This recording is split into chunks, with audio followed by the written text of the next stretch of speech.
来乡亲啊，继续来看新北市有一间叫做福商盛的卵品公司，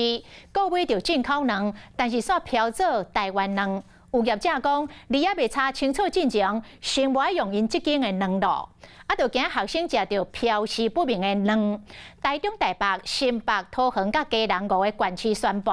学校的营养午餐禁用拍散的卵。另外，宜美食品公司讲嘛买进口卵，宜美特别伫咧官网来公告，讲因是有买6批的进口卵，拢是用来做长高型的鸡卵糕。宜美强调讲，购买进前拢有做过检验，无问题。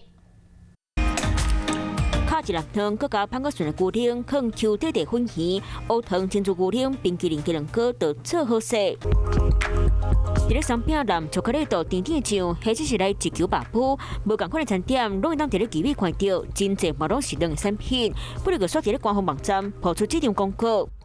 买6批进口鸡卵，大部分是澳洲、美国，共用1批少量，产地是巴西。强调买进前拢做检验，不如个进口鸡卵飘出飘失问题，引起风波，小数码启动调查。有效期限没有依照输入国的许可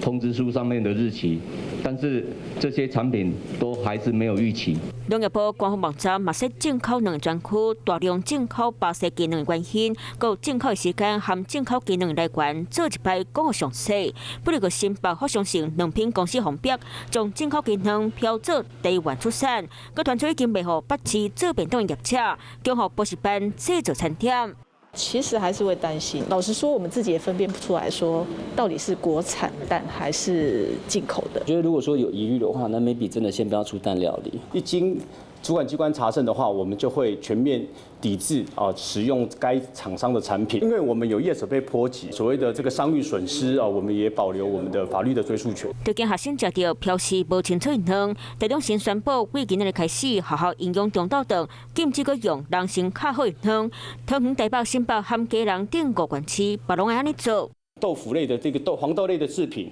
或者是说是像这个像鸡肉啦，或是其他优质的蛋白质去做菜单的一个替换。白花菜加鸡肉，或者是豆菜、木耳，等一个全部拢会送去台北、新北每一间学校，就是无看到卵的餐点。进口鸡卵的证据一直咧拖，台中、台北、新北、基隆、桃园学生中昼当想要食到鸡卵，恐惊爱个蛋。Hello， 大家好，我是林依文。想要抢先掌握最及时的新闻资讯吗？赶快订阅、按赞、开启小铃铛，锁定华视新闻的 YouTube 频道。